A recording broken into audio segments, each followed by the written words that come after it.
My name's Dan. I'm the director of A Space Arts, the organisation that's taken on this project. It's really quite amazing to be talking to people here today that aren't builders. Because for the last 12 and a bit months, it's just been full of people in high vis, quite frankly making a mess. And it's taken quite a long time to clear up, so thank you for being here. So this talk is called Transition, which is, I think, been described as a visual journey from concept to completion.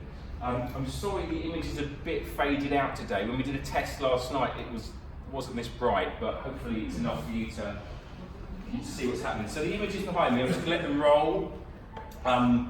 They're chronological, so they'll show you the build project from the day we started up until sometime last week. And we have literally just got the builders out of here. This has only just come to completion. So being open is absolutely fantastic. To give you a bit of an overview of the context. So about 7 years ago, I said to a couple of our trustees at a meeting, I think we should take on God's House Tower. We were looking for a new building at that point. They thought I was absolutely barking, but managed to convince them. And it's been that long, it's been 7 years. It's been a real journey. The first 5 and a bit years out of that 7 was all about raising the money, convincing people to let us do it, getting permissions from Historic England and the council and the layers of bureaucracy you have to kind of go through to make these sort of things happen. And for an organisation of our size, you know, taking on this project was a serious undertaking. And something the trustees didn't take lightly, and actually I had to prove to them there was a business case. So how do we keep this building sustainable? So we came up with the initial business plan that helped convince not only our trustees but HLF, Heritage Lottery Fund and others to get behind the project. So it's been 5 years. What was your budget? What was the budget? We started off thinking it would be about 1.9 million. It's ended up at 3.1. So it's grown. So we kind of had to carry on fundraising, but we've got there. So you know, we began with actually a quick show of hands. Who remembers it as the Museum of Archaeology? Fab. Just for an entry level point of where I'm coming at. So from 1960 to 2011, the building was the Museum of Archaeology. Before 1960, it was really an empty historic shell. So in 1960, all these floors went in, all the concrete pillars went in, and the building was divided up into kind of 3 floors. And when we first brought Historic England into the building, they said technically the concrete isn't listed, but it's a very good example of architecture from that time, so we'd rather you left it alone. We didn't have any, you know, we like it anyway. I'm kind of a fan of brutalism. I know it's a bit of a Marmite type of architecture, but I quite like concrete, and we wasn't going to do anything with it anyway. It divides the building up into kind of natural floors, which we've just worked with. So we've been on site, builders came on site July 2018, and for the first couple of months, the first job is to strip out, to get everything out of the building that you don't want anymore. And from 1960, as far as we could work out, up until 2011, if they put a new pipe in or some new wires, they just put it on top of the old ones. So there was miles and miles of cable that came out, and there was a huge great pile outside of all sorts of things. Some of the images might have gone past already. A huge great pile of bricks, great big pile of pipes, old radiators. So we did the strip out. And a really amazing chap who works at the council called Andy Russell is the head of ancient monuments at the city council. When we were doing the strip out, he said to me, Dan, you realise that clag, he always calls it clag. I was like, what's clag, Andy? The clag comes out of the ground and gubbins comes out of a building. So we had loads of gubbins, we had a huge pile of gubbins. And it took them about 6 weeks just to take everything out of the building that wasn't here. Part of that process before we got on site was actually to bring the professional team together. So kind of project managers, structural engineers, architects, M&E designer. And that was challenging in itself. And actually some of those services we dismissed. We didn't really like our structural engineer, we didn't do a very good job. But the one that has been absolutely brilliant throughout the whole process is our architect, a chap called Dan Talks. And he just got the brief from the start. The headline of the brief to him was "The Stones at the Stars." You know, that is the building, that's what we wanted to show off. And he really got that. And at night, you can't really see it in a bright day, but there's LED strips around the skirting boards that just make the stones glow. They look absolutely gorgeous at night. So he kind of really got the brief, and we really wanted to open up as much of the building as we could.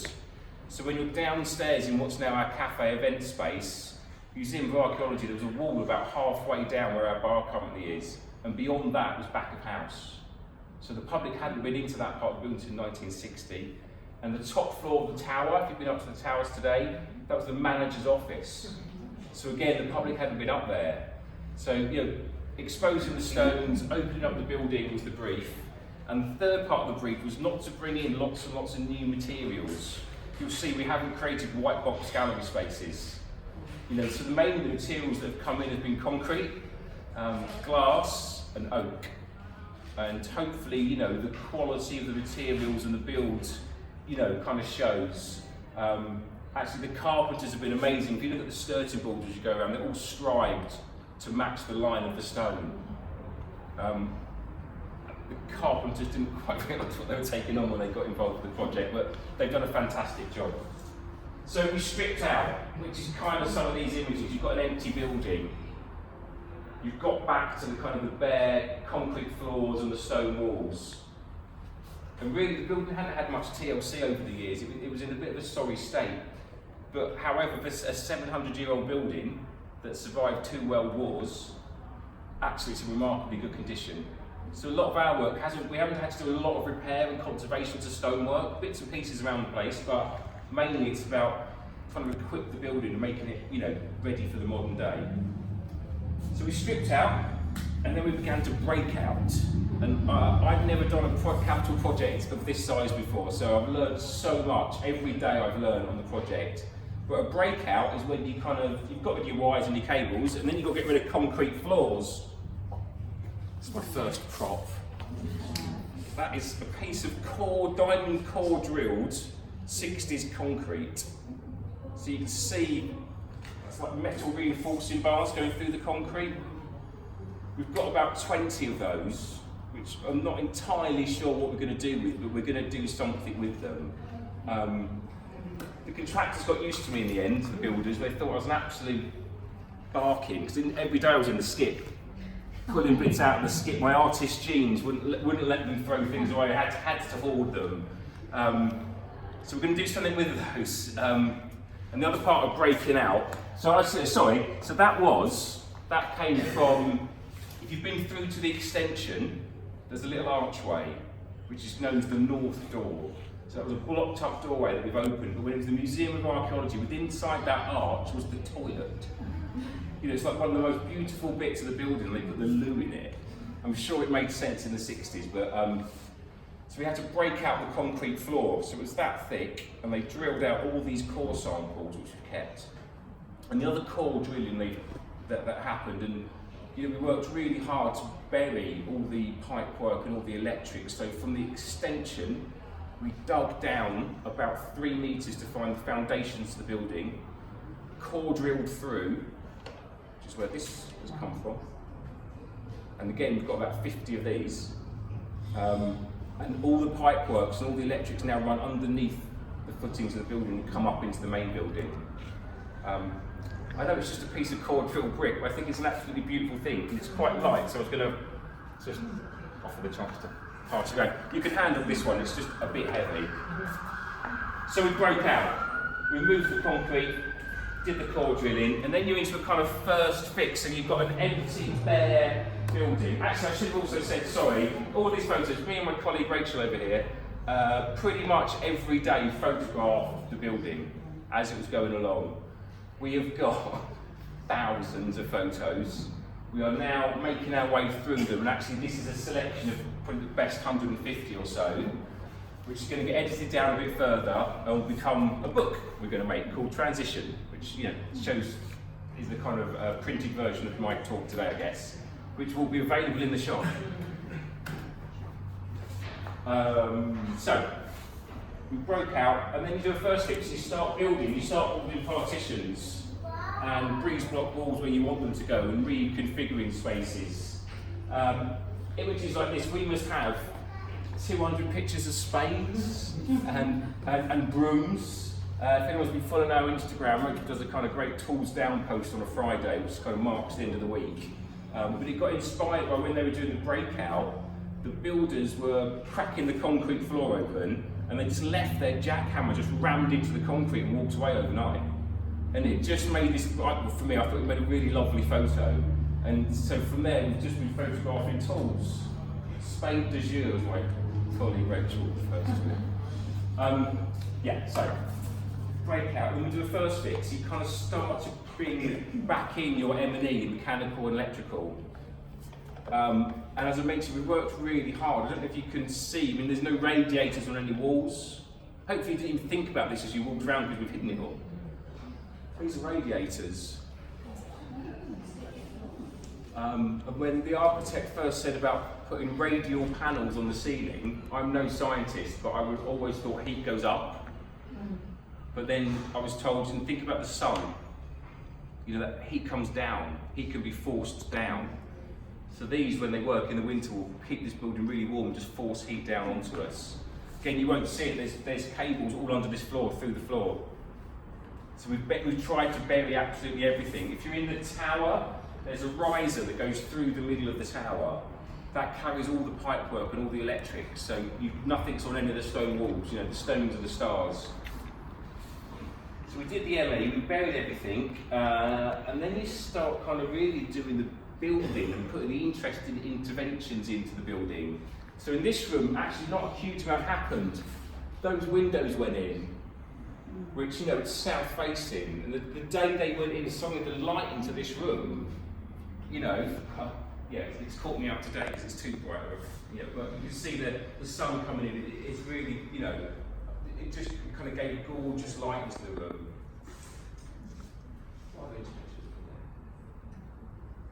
So the roof was, you know, the glass wall started to go in. So the floor below us will become the collections gallery. When it was the Museum of Archaeology, it was a stone store, and no one had been in there before. It was just breeze block walls either end. So when you go back down, have a look in the room below us, and if you look that way to the tower, we put this glass wall in, and you can see a forming arch between the two buildings. And that view's never been seen before. That's, you know, an intervention. It was a lovely moment because that glass went in on a Friday afternoon, which was, you know, we've been waiting 7 years to see that view, and it was a really good way to end what was quite a stressful week. And then, it's going quite fast, isn't it? And then there was the extension. So if any of you have been through the north opening into the extension, that was a whole journey in itself. So we dug out, as I mentioned before, we went down about 3 metres to get underneath the building. During that process, we found the old prison toilets. So for those of you just on the walk with Cheryl, I won't repeat the history, but this building was a prison, or jail, or gallow in the 1700s. He says, checking his history quickly. No, Dr. Man, yeah. So we found the toilets. So Andy Russell, who I mentioned, head of archaeology, he came skipping into our office one day like he'd won the lottery. He was so happy with this discovery. And actually, it's just a massive piece of stone. It's about a 12-foot strip of stone with 4 holes in it that would have gone straight into the town ditch, which is the same ditch that you could buy a license to grow herbs in, that people used to fish in, and people used to wash their clothes in it. So, you know, we've come a long way. But actually, it's a really quite important discovery for the town, because all the toilets in the 17th century were made of wood, but because this was a prison, they bothered to make them out of stone so you couldn't break in or out. You've all seen Shawshank Redemption, you know, the sewers are the way out. Well, not from this building. So English Heritage had to get heavily involved because we found archaeology, so that project stopped, down tools, which, you know, for a client is a bit of a nightmare really. That lasted about 3 months whilst Historic England decided what we do with the toilets. Learning curve, you either present and preserve, so you maybe would kind of put a glass floor across them so people can see them. Decision was taken though that you can't then control the environment underneath it. This is just going to go again. Oh, this is the south opening. That go all the way, sorry about that. We'll just get that back to the start for you. or you record and preserve. So these toilets are now officially marked on the city records, but we had to redesign the floor. So the floor's now cantilevered, so it comes up and goes over the historic toilets. So again, when you go through the north door into the extension, that floor level is now about 2 foot higher than we originally intended it to be, because we've had to kind of come up and get over the toilet, which is why you've got a little sunken area at the end of the extension, which, you know, I think we've made work pretty well, but certainly wasn't the original intention. So that was quite a discovery. And then there's the south door. So I'm talking about the north door, which was kind of a small blocked doorway, and the south door, which is the door that you all came into through this morning, is a much, much bigger doorway, and that has been a kind of highlight, a stress, and a kind of, you know, a lovely part of the project. But when we first took the building on from the council, they said to us, you do realise it's really difficult for people to find God's House Tower. It's like, are you kidding? In size of it, man. It's, you know, it's a landmark. What they really meant is it's difficult for people to find the front door, because it was on Winkle Street, so it's quite a discreet entrance. But where we put the south door back in, that's a reinstatement. That is an original door. You know, we've not just gone and knocked a hole in the wall. You know, you wouldn't be allowed to do that. And as you kind of go back out, I'd ask you just to stop for a minute in the door and look up. So we found a chute which comes up to the glass panels over there, so you can now see down into it as well. But no one knew it was there. Andy Russell, head of archaeology, didn't know it was there. And Andy was brilliant. Andy worked out with some old photos. There was key bits of stone either side of the doorway that you could see from these photos. So with a piece of red chalk, Andy drew this massive arch and said, that's the bit you can take out. And we all assumed it would be as thick as these walls and solid stone, and it wasn't. We took out the first stone and there was just a cavity, and it was full of bits of old rubble and an old shoe and bits of wood and things that must have just been lying around when they filled it back in. So we know the building was a warehouse. It was rented by Southampton Harbour Board in the kind of 1900s. It's a bit delicate, but have a look. And Andy thinks the chute was for loading goods. So he found a picture of a horse and cart coming through that door.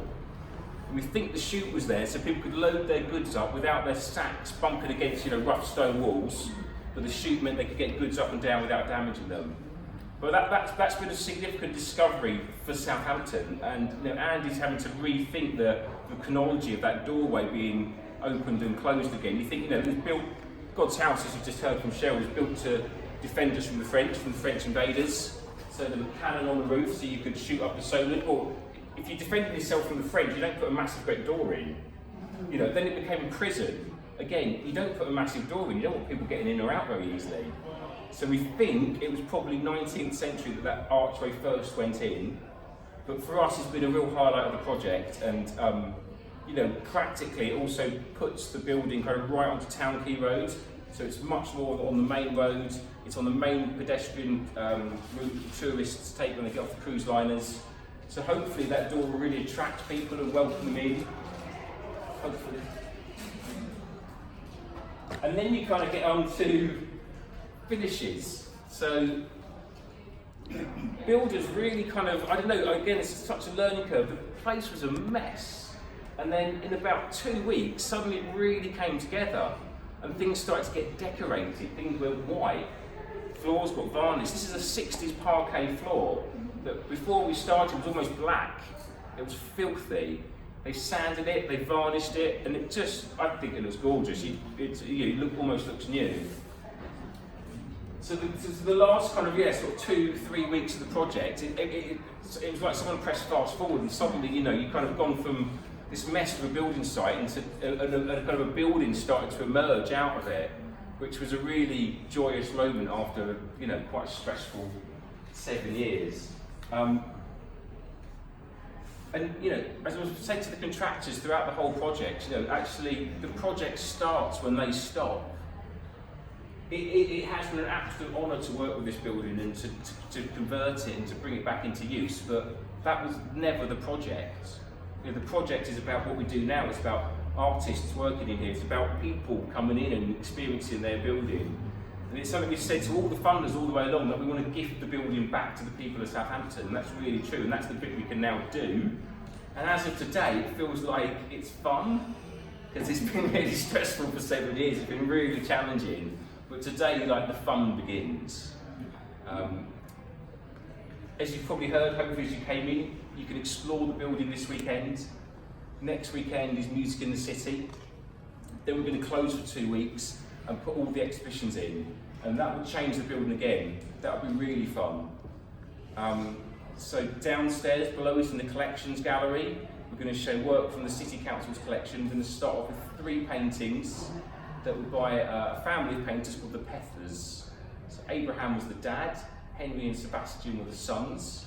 The father was a really famous painter in the kind of early 18th century, and his 2 sons would stand side by side painting the same scene. Henry painted by sunset, Sebastian painted it by moonlight, and their paintings, Town Quay at sunset or moonlight, are absolutely gorgeous. The Pethers did very well for themselves. They weren't impoverished. They would make these paintings and sell them back to the town. And they painted Venice and Florence and Southampton. They did very well for themselves. But they've never been shown, these paintings, as a collection, and they're never together in a sense, and they've never been shown in the building they depict. And it shows the water coming right up to the stones. And that's one of the key messages we want to interpret through the exhibitions, is the lost connection to the water. You know, waves once lapped against my walls, it's now a mile away. So that'll be downstairs. I'm going to come full circle to the building again. Up here will be... Give me 1 minute. Was the other side then originally? Is that why the door was at the side? Yeah, there was a door that side initially. There was, but you see, these are all gun ports. Right. So at some point, water, you know, was all the way around the building. So God's house kind of, you know, where the tower is was the canal. So God's house is kind of technically just outside of the old town walls. If you look out of that window on your way out, you can see the eastern wall, so we're beyond the walls. So you had a shot at the French up the Solent. If you missed them, I feel like on a plane, you can shoot them either side out the gun batteries. So downstairs are the Pethers. In this room, our opening show is by an artist called Keith Harrison, who is an experimental ceramicist. So it's kind of ceramics with sound. I'm going to say no more, come back and see it, it's going to be absolutely amazing. And then I'm going to come full circle now. So, in the Crawford room will be a project, an exhibition called Transition, where there will be a big selection of images playing. Our book will be for sale, but a really talented local artist called Kane Applegate he makes assemblages, kind of stacks and piles of things that don't look like they're going to fall over, they don't, they're safe. And he's going to build something out of all the things that I was getting out the skip and keeping. And we've got all the doors that came off the building, all the original wooden doors. We've got about 200 of these, which are 60s slates when we opened up the roof. So that's going to, we don't know what that's going to look like. You know, it's exciting because it's completely unknown. But again, you know, please come back and have a look at that when it's in place. So I'm just going to conclude by just saying thank you for coming to our first open day. It's an absolute pleasure to have people in the building, and it kind of it reminds you why we've done this. You know, it was about bringing the building back into use, but it's really about the people of Southampton now enjoying it. So thank you for listening. I'm happy to answer any questions you may have or not. It's up to you. And yeah, I hope you've enjoyed the building, I hope you enjoyed the talk, and thank you for coming. Thank you.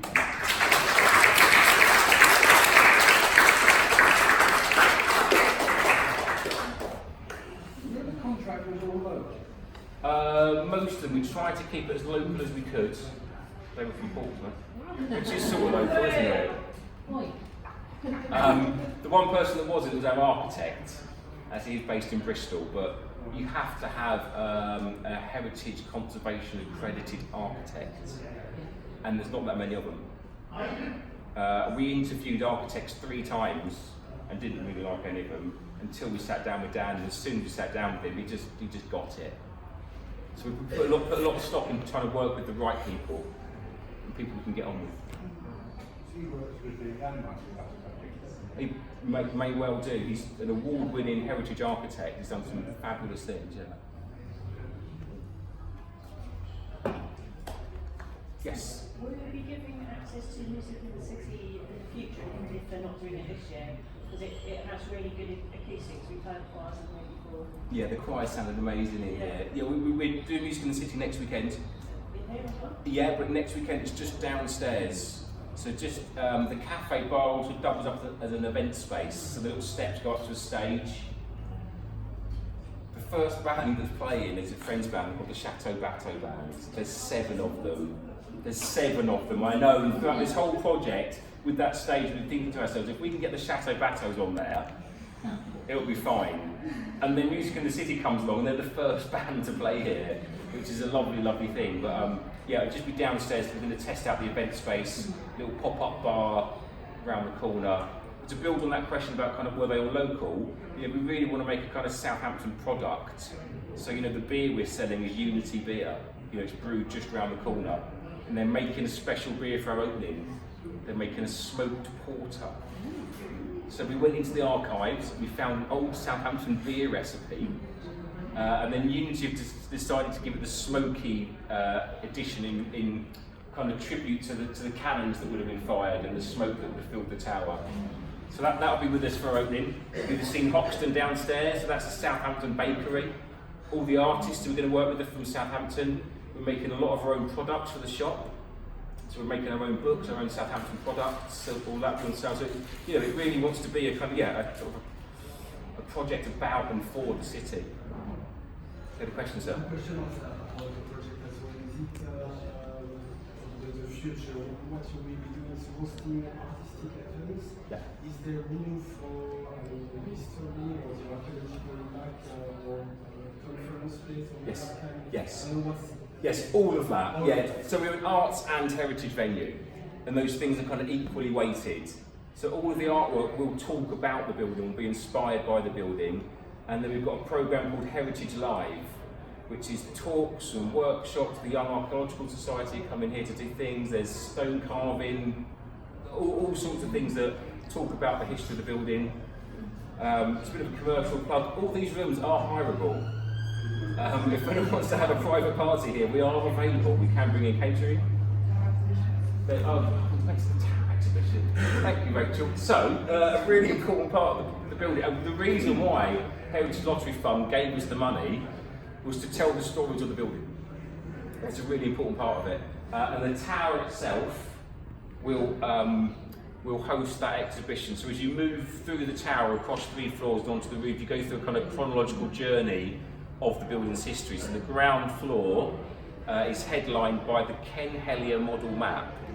So Ken Hellier was this absolute legend. He set up Southampton Tourist Guide Association in the 80s, which is one of the first tour guide associations in the country. He was also an amateur model maker.